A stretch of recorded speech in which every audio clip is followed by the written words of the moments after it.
Olá, servidores e servidoras, boa noite. Mais um podcast para a gente conversar um pouco sobre algumas das nossas leis, né, que estão, na verdade, a lei do Estatuto, do Plano de Carreira, dos servidores. Nós estamos agora focando um pouco no município de Rio do Sul, mas a gente vai fazendo isso conforme a gente vai fazendo em outros municípios. Então, hoje a gente vai discutir um pouco sobre os adicionais. Mas a gente quer dizer uma boa noite a todos que estão nos acompanhando, né, Angélica? Boa noite a todos. Nós tínhamos um convidado, mas infelizmente houve um imprevisto, ele não pôde comparecer. Então, e a gente vai fazer, né, o nosso momento com vocês, servidores. Fizemos um compilado de dúvidas mais frequentes que a gente recebe no sindicato. Então, e aí a gente vai dialogando aqui com a Arlete sobre o estatuto, né? Sobre os adicionais, sobre a insalubridade, enfim, várias dúvidas que a gente recebe no cotidiano, né? Então, a primeira dúvida, Arlete, é quais são os adicionais previstos aos servidores públicos municipais de Rio do Sul? Então, a gente vai fazer hoje uma conversa. Hoje é uma conversa minha, eu, a Angélica e vocês, né? Que vocês também podem fazer as perguntas se caso tiverem dúvidas. Mas dentro dos adicionais que a gente tem hoje no nosso plano de carreira, nosso estatuto, que é a 522, a gente tem pelo tempo de serviço, que é o anuênio, que a gente conhece. Muitos municípios não têm anuênio, né, Angélica? Tem triênio. Mas nós aqui, lá em 2010, a gente decidiu fazer o anuênio. Então, nós temos o anuênio, nós temos o adicional de um terço de férias, nós temos a insalubridade e periculosidade, que também é um adicional, nós temos o adicional de trabalho de serviço extraordinário, que no caso é a hora extra, e nós temos por trabalho noturno. Então, esses são os adicionais que a gente tem hoje dentro da 522, que é a nossa lei do Estatuto, e que daí ela rege todos os servidores públicos municipais de Rio do Sul.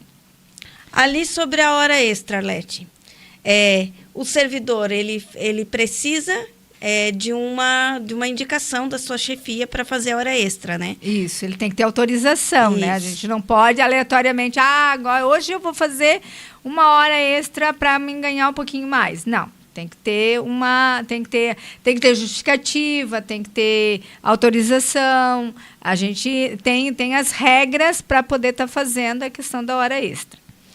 E como que funciona o adicional por tempo de serviço, o anuênio? Isso, o anuênio ele está lá no artigo 126, né, da nossa lei do Estatuto.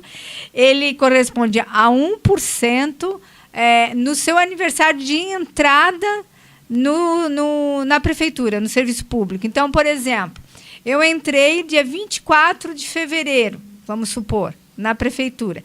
Daqui a um ano, dia 24 de fevereiro do ano que vem, eu vou ter direito a 1% na minha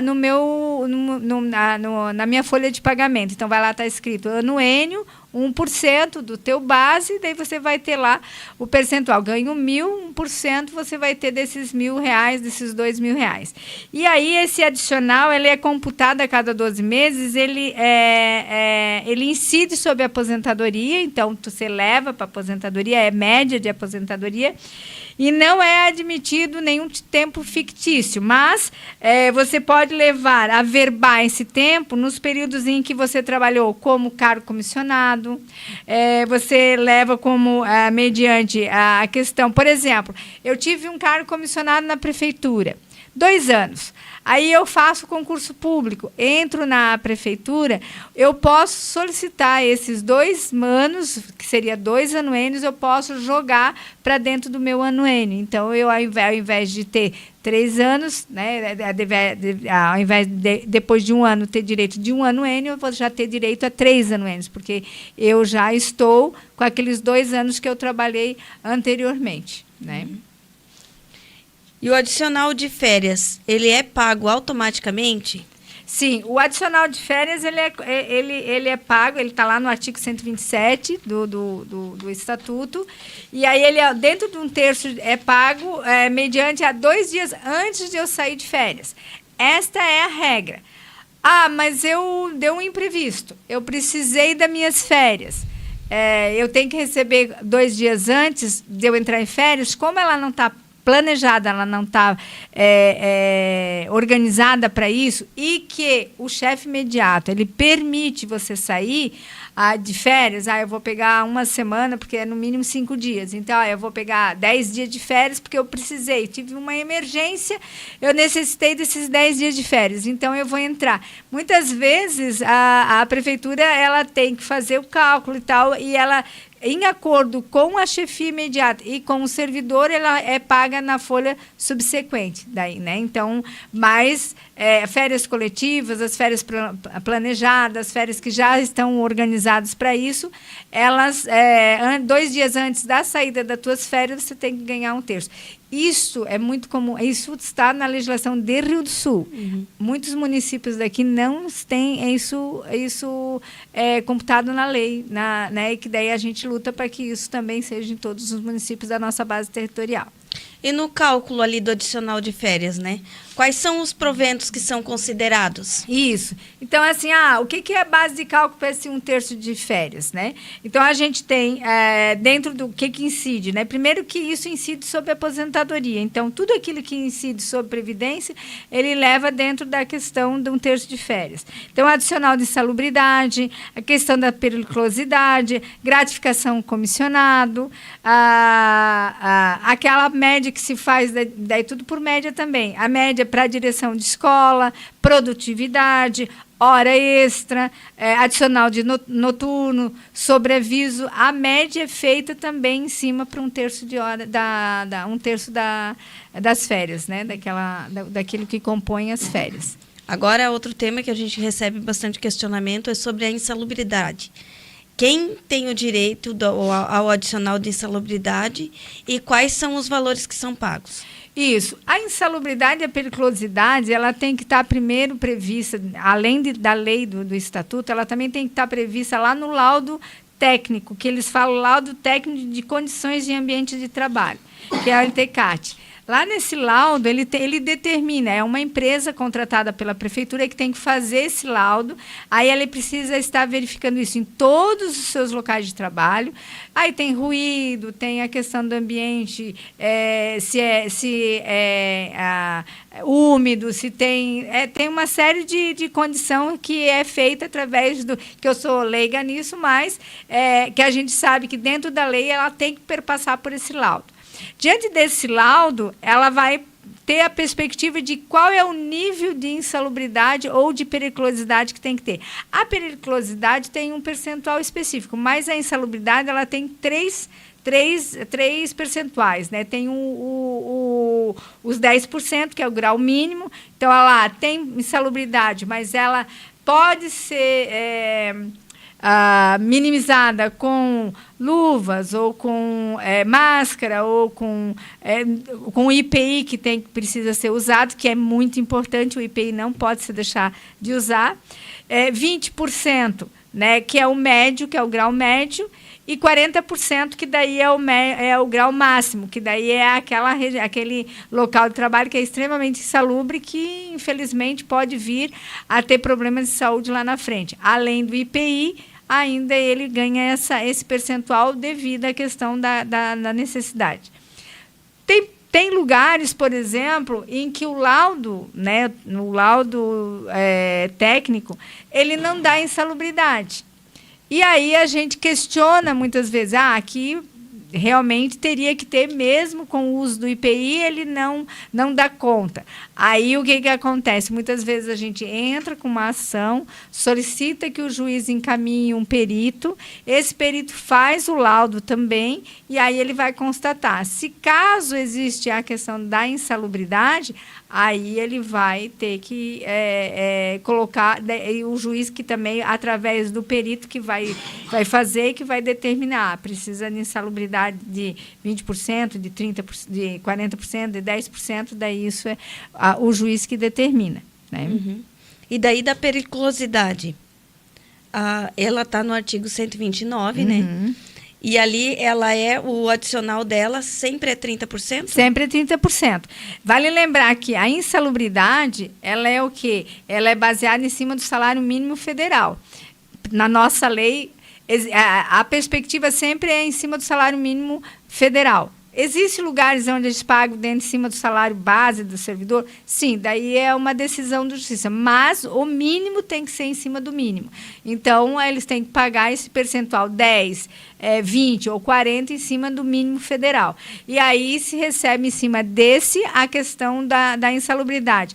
Pode, às vezes, o juiz entender que ele recebe o grau e ele não venha... Hoje em dia, dentro das questões jurídicas, né, às vezes ele pode não dar o retroativo por ver que aquele processo ele iniciou a partir dali que ele teria o direito. Então, ele passa dali e não tem. O juiz determina sempre, é ele que determina se busca o retroativo ou não devido à questão. Até porque tem laudos técnicos, às vezes, que não tinham insalubridade e por qualquer determinação que ou mudança, ou acrescentou alguma coisa, ou acrescentou algum produto, ou o servidor, as servidoras estão utilizando material que não era o material anteriormente usado e agora sim, e que aquilo provém de insalubridade, aí ele não tem direito retroativo, ele só tem a partir de. Então, a partir do laudo, anteriormente dizia que não tinha, a partir de agora diz que tem, então, a partir dali, ele começa a receber. O servidor de alguma categoria específica, ele pode receber adicional de insalubridade e de periculosidade ao mesmo tempo? Não. Ele tem que optar, né? Então, assim, a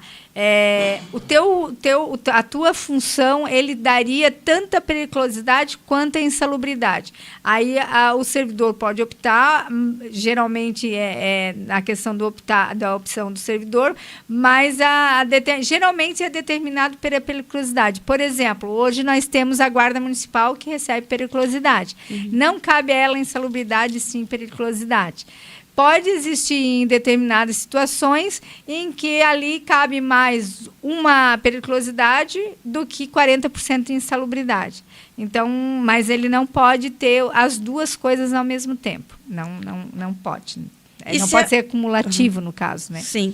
E se a servidora, se ela for gestante, ela pode continuar exercendo uma função insalubre? Pergunta que é muito importante para as mulheres, né? Para nós mulheres, né? A função de insalubridade dentro da questão da servidora gestante, que está lá no artigo 131, ela não pode não pode estar em lugares insalubres, ela tem que ser afastada.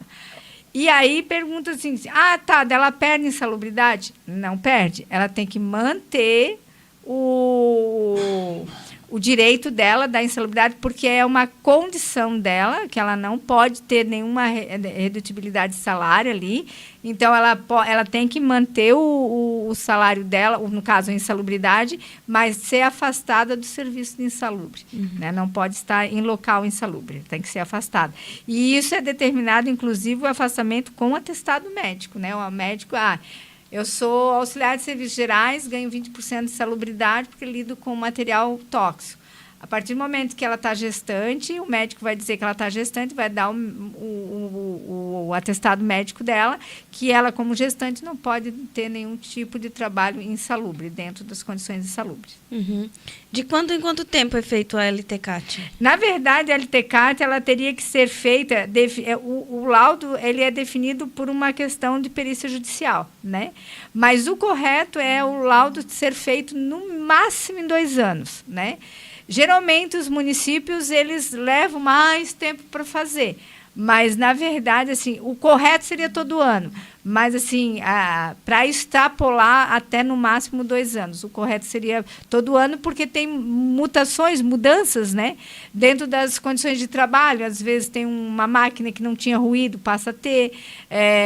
Existem lugares onde o operador de equipamento não utilizava a máquina, passa a ser utilizado. Então, botou-se uma máquina em determinado lugar que vai ser periodicamente vai ser utilizada lá. Então, lá não tinha laudo e passa a ter aquilo lá sem ter o laudo. Então, precisa ter o laudo. Então, o correto seria todos os anos fazer. como é um custo onde a prefeitura ela tem que desembolsar um custo, geralmente eles vão levando com a barriga. Nós temos município que tem laudo de 2020, 2021, 2022, e então, assim, está muito desatualizado.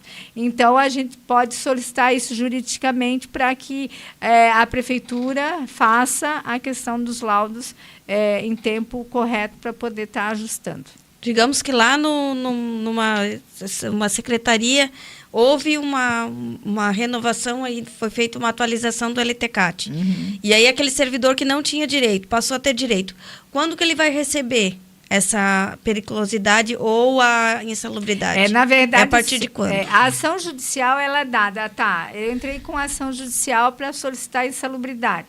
Aí ganhei na primeira instância, a prefeitura vem a recorrer, ganhamos na segunda instância, e a prefeitura, já viu que não vai dar adiante, não recorre. Dá transitado em julgado, completou o transitado em julgado, que quer dizer que deu fim ao processo e que foi ganho pelo servidor do processo, ele tem que cumprir a sentença. Então, ele tem um prazo de cumprimento de sentença e que daí o advogado vai buscar o retroativo, caso ele tenha o direito retroativo, e a partir dali ele tem que ser implantado na folha de pagamento dele a questão da insalubridade. E aí é determinado também a questão do percentual. E como foi entrado de forma judicial, é o próprio perito jurídico judicial que vai dar o percentual, se é 10%, se é 20%, se é 40%. Uhum. E quais as situações que impedem o pagamento de adicional de insalubridade ou de periculosidade? Então, aqui a gente tem uma situação que, nos afastamentos, por exemplo, de licença para tratamento de saúde, atividade política, licença-prêmio, a questão do mandado letivo, acompanhamento e cônjuge, licenças que você pode tirar, né, lá dentro do estatuto. Ali você, teoricamente, perde. Nós temos uma ação, inclusive a gente vai provavelmente trazer, no momento, o setor jurídico para falar sobre as ações que a gente tem do sindicato, mas nós temos uma ação do sindicato onde a periculosidade e a insalubridade, elas não podem ser descontadas em afastamentos legais, porque dias que são de trabalho. Então, nós ganhamos na primeira instância já, ainda está em curso a ação, mas esses afastamentos, eles não poderiam ser descontados, teoricamente, dentro da questão que a gente tem de ação judicial. Na lei, ele é descontado. Na lei ainda está. Sabe a ação do auxílio alimentação? É quase que a mesma coisa. Então, assim, a gente não tem transitado em julgado ainda, está a ação correndo, mas qualquer servidor que foi descontado em insalubridade no período de afastamento, inclusive na pandemia, tá? E que ele teve o desconto, né, da sua folha de pagamento da insalubridade, pode entrar em contato com a gente, que a gente vai encaminhar para a assessoria jurídica ou procura seu advogado para buscar esse retroativo, no caso, esse pagamento que não recebeu nesses períodos de afastamento. Pode ganhar? Na verdade, como está uma ação em curso ainda, a gente não sabe o que vai dar nas instâncias que vão sendo entrada, né? Mas, assim, como não está transitado julgado, a gente não sabe. Na primeira instância, a gente ganhou, então a gente tem grande chance dessa ação poder ter mais sucesso adiante.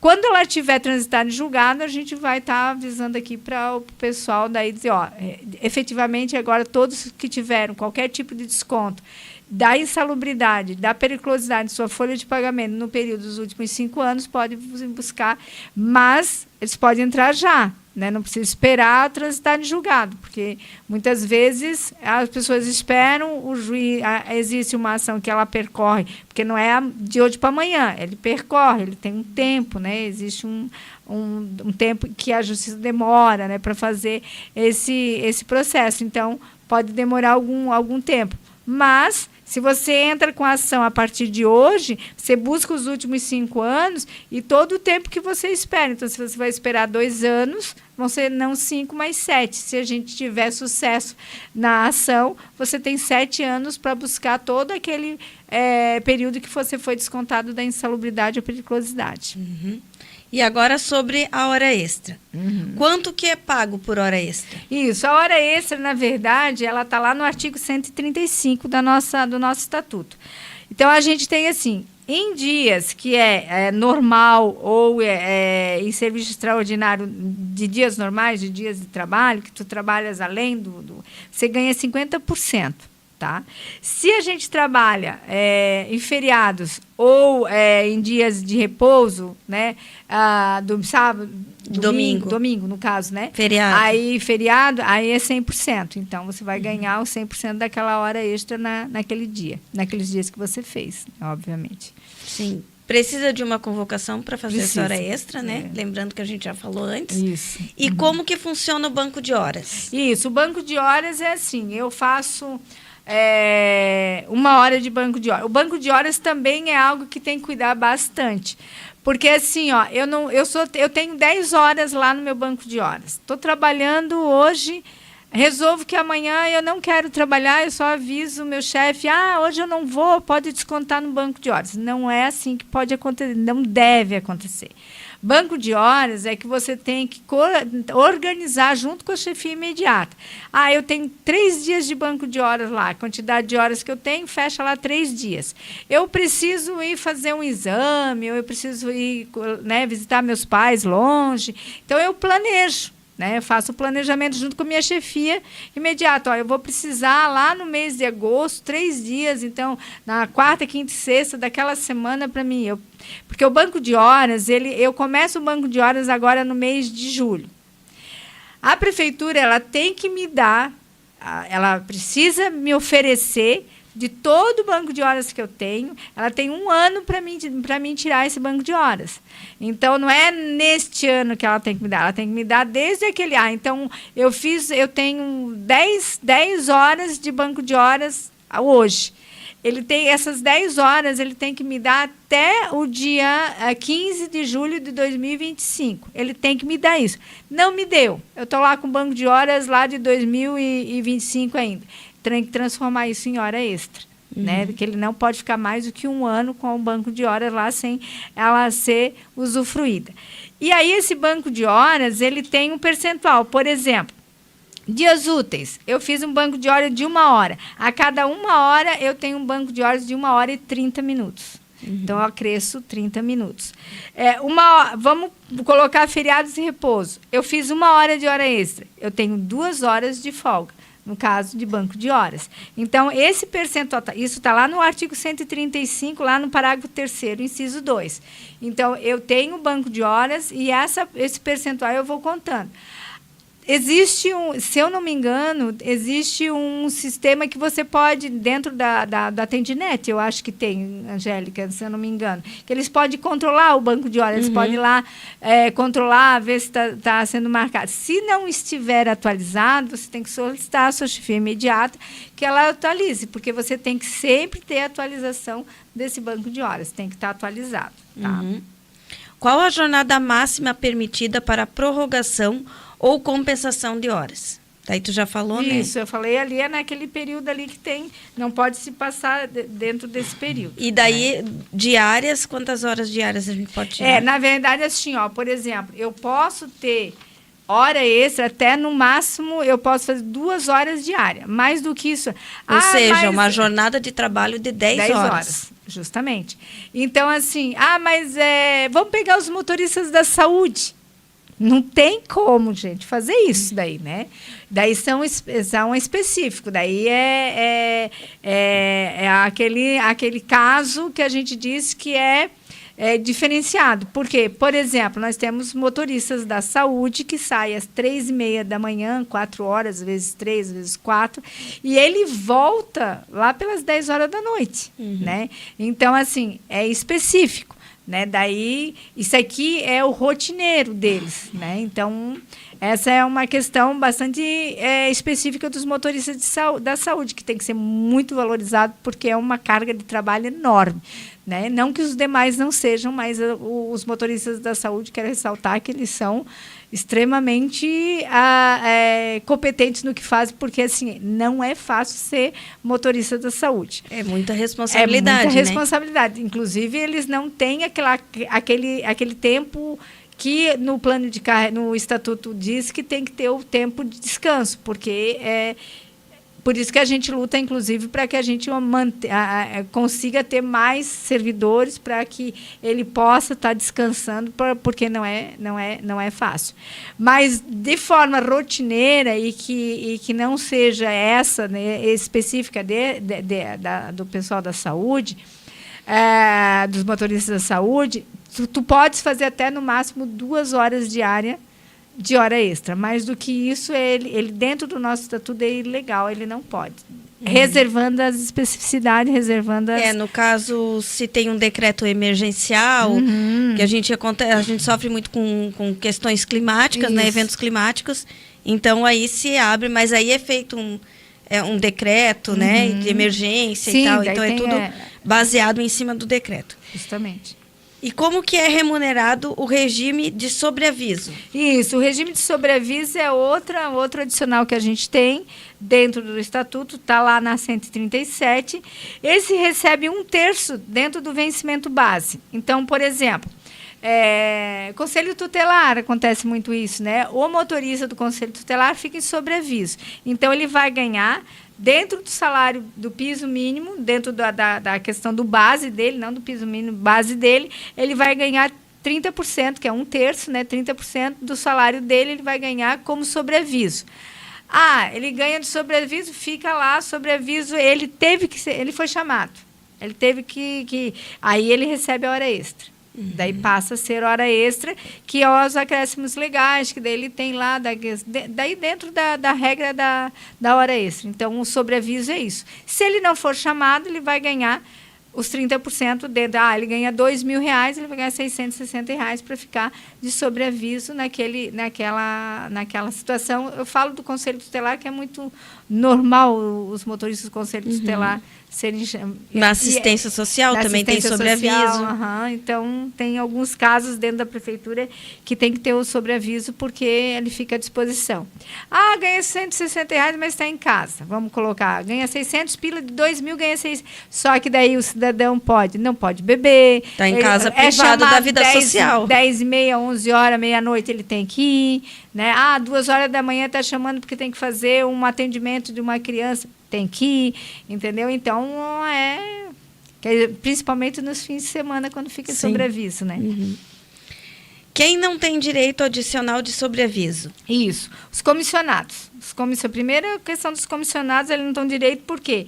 Porque o sobreaviso, os comissionados, eles têm que ficar à disposição, né? Então, eles não têm o direito desse... Está no artigo 137 também, no parágrafo 4º, em que ele não tem o direito, porque, como ele é cargo comissionado, ele fica à disposição da administração. Dos demais, eles têm todo e qualquer profissional que tenha necessidade de sobreaviso, ele tem o direito. É óbvio que o sobreaviso também ele é determinado pela chefia imediata, mediante a necessidade da administração, ele pode estar sendo colocado como sobreaviso. E como que é pago o adicional noturno? Isso, daí nós temos também o adicional noturno. O adicional noturno, ele é calculado, trabalha até às 10. 10h05 tu passa a entrar no adicional noturno. Esse adicional noturno é 20% sobre a hora normal. Então, ele ganha os 20% dentro da perspectiva, das 22 até as 5 da manhã. Eu começo a trabalhar às 4h30. Ele tem um adicional noturno. Os motoristas da saúde, por exemplo, que saem às 3h da manhã, têm um adicional noturno. Até porque muitos motoristas, às vezes, chegam às 11, né? Às 10h30 também tem um adicional noturno. Então, o adicional noturno, ele é 20% dentro da hora normal. Então, a hora normal é reduzida a partir de 52 minutos e 30 segundos. Então, dentro desse período, ele tem o direito do adicional noturno. E o que é o prêmio especial? Isso, daí esses adicionais que a gente falou são os adicionais que estão no estatuto, né? E nós temos, além dali, a gente tem a questão em relação a um prêmio especial. Isso é muito interessante, porque tem muitos servidores que não conhecem esse prêmio especial. O prêmio especial, ele ele surgiu antes de 2010, todo servidor, porque teve uma reforma, teve uma mudança, né, no nosso estatuto lá em 2010. Como nós fizemos em 2023, teve em 2010. Em 2010 teve uma mudança mais significativa ainda do que em 2023. E lá, a gente, antes disso, antes de 2010, a gente, dia 1º do 10, né, foi o dia 1º do 10, em outubro, que a gente mudou. Antes disso, todo servidor que estava na prefeitura e que fechava 25 anos ganhava dois salários. E esses 2 salários, está aqui, duas vezes a remuneração, não era nem só remuneração. O que é remuneração? Conta tudo, né? E depois de 2010, quem entrou na prefeitura depois de 2010, depois de outubro de 2010, passa a ganhar daí é só um vencimento. Então, daí é o vencimento base. Então, por exemplo, o servidor que fechou 25 anos, né, de prefeitura, ele tem direito, se ele entrou antes de que ele vai, né, porque em 2010, ele vai, teoricamente, as pessoas vão estar 2035, com 25 anos, né? Em 2035, ele vai ter direito desse prêmio lá em 2035. Então, quem entrou depois de 2010 vai ter esse período ali, vai ter. Então, ele tem direito, ele pode solicitar, e essa solicitação ele tem no Atendinet, lá tem, e tu faz o pedido que você fechou os 25 anos de prefeitura e você tem direito. Aí a prefeitura vai analisar. Se tu entrou como tu entrou antes de 2010, tu vai ter o direito de duas vezes a remuneração. Tu ganha o teu salário e mais 2 vezes a remuneração. Então, ali, na verdade, vamos pegar que fechou 25 anos. Além de você ganhar a licença-prêmio que tu vai fechar mais 5 anos, você vai ganhar também um prêmio do tempo de serviço de prefeitura, dos 25 anos de prefeitura. Uhum. Então, só para deixar bem claro, quem entrou antes de 2010 é 2 remunerações. 2 remunerações. Valor compatível a 2 remunerações. E quem entrou depois de 2010 é um vencimento base. Então, se o meu vencimento base é de R$3.000, eu vou ganhar R$3.000. Se você for antes de 2010, é toda a tua remuneração, anuênios, progressões e tudo, daí tu pega junto esses 2, faz 2 vezes e você ganha esse prêmio. É um prêmio muito bacana porque é uma forma de reconhecimento do trabalho. A gente sempre diz que o serviço público é questão de que eles, quando saem, ganham licença-prêmio. Nós não temos fundo de garantia. Entendeu? A gente hoje, por exemplo, as catástrofes naturais, nós não podemos tirar fundo de garantia porque a gente não tem. Então, a gente teve que se virar no período da pandemia, no período das enchentes, das catástrofes. A gente tem que se virar e pronto, né? E esse é uma forma de a gente ter... Alguns deixam para pegar mais para o final da aposentadoria, outros tiram a cada 5 anos, e quem completa os 25 também tira o prêmio especial, que está lá, e o prêmio especial ele está lá no artigo 139. Quem precisar e quiser analisar lá e ver, pode ir lá tá pesquisando. A gente tem aqui algumas perguntas aqui. A Ana Paula Rosa Costa, ela perguntou se o tempo DCT pode ser averbado para o anuênio. Não, o tempo do anuênio é só encargo comissionado, que eu tinha colocado antes, né? E daí, assim, a gente já brigou, né, Angélica? Né? A gente já tem até um protocolo lá. Para que as pessoas que trabalharam como ACT pudessem averbar isso no anuênio. Por quê? Porque se a gente entende que os comissionados podem, por que aquelas pessoas que trabalharam da mesma forma não possam estar utilizando esse tempo para fazer para anuênio? Então, a gente também já questiona isso, mas não pode, não conta. Não está contado. O Luiz Carlos Miranda Torres, ele enviou 2 perguntas. Uma é sobre a FG, né? Quem tem a função gratificada? Essa função gratificada, ela é computada na aposentadoria?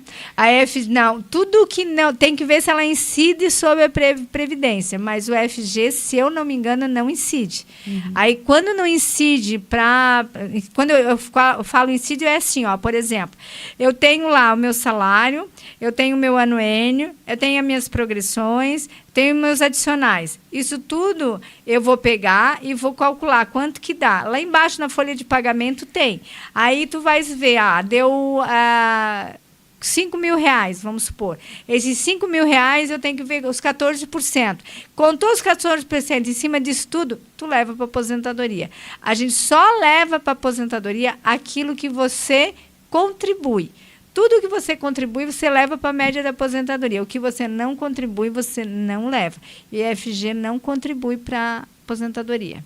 E o Luiz Carlos também perguntou sobre a questão da insalubridade, dela diminuiu. Ele recebeu, digamos, era 40% e reduziu para 20%. Isso. Nós temos até, inclusive, o caso de alguns servidores da Secretaria de Obras, aonde tiveram a redução e a gente entrou com a ação, a gente ganhou a ação e agora a gente tem que fazer o mandato e cumprimento da ação porque não está sendo pago.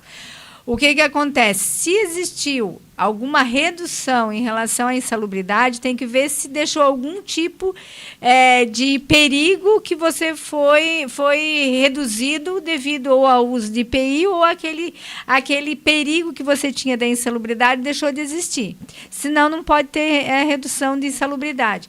Então, se a gente visualiza, por exemplo, o servidor vem ao sindicato social, eu ganhava 40%, reduziu para 20%, ou o próprio LTCAT, que antes dava 40% e hoje dá 20%, a gente tem que ver qual foi a mudança que se deu no local de trabalho para ser reduzido. Se não teve mudança nenhuma, aí a gente busca o setor jurídico, entra com uma ação judicial para requerer a volta dos 40%, que é o que aconteceu em alguns casos do último laudo técnico e que ainda não puseram de forma correta a questão da insalubridade. Teve alguns servidores que ganhavam 40%, reduziram para 20%, nós entramos com a ação, ganhamos a ação e ainda não efetivaram a questão e aí por isso que daí a gente ainda tem que entrar com mandato, né, com uma ação judicial para cumprimento de sentença.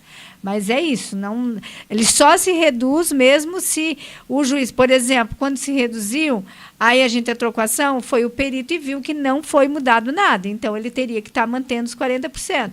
Então essa ação judicial, ela daí se deu que tem que ter a volta dos 40%. Tem umas decisões aí saindo que eles não liberam o retroativo. Tem que passar o 40 de novo e o juiz entende que não precisa pagar o retroativo.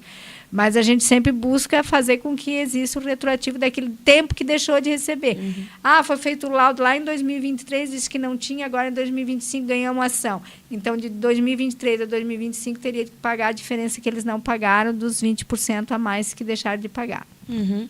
E aqui tem mais um servidor, o Edu, que ele perguntou, caso o profissional passe em outro concurso para um outro cargo no município, quais os benefícios além do anuênio pode ser agregado?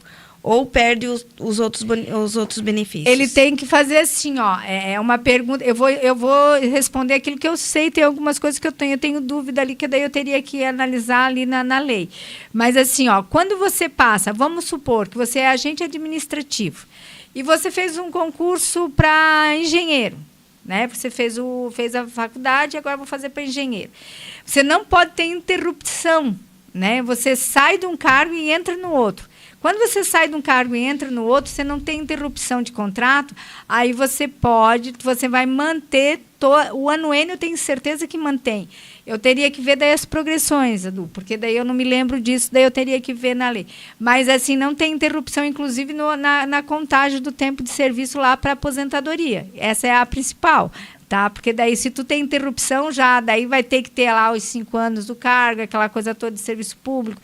Então, assim, é muito importante que o servidor, quando sai de um concurso para o outro, que não tenha interrupção do tempo ali, que tu saia do um e entra logo para o outro. Agora eu vou ficar devendo para o Adu as outras, se as progressões e tal, que eu já não me recordo mais, mas daí ele dá uma ligadinha para o sindicato, eu dou uma conferida lá, depois eu posso responder para ele.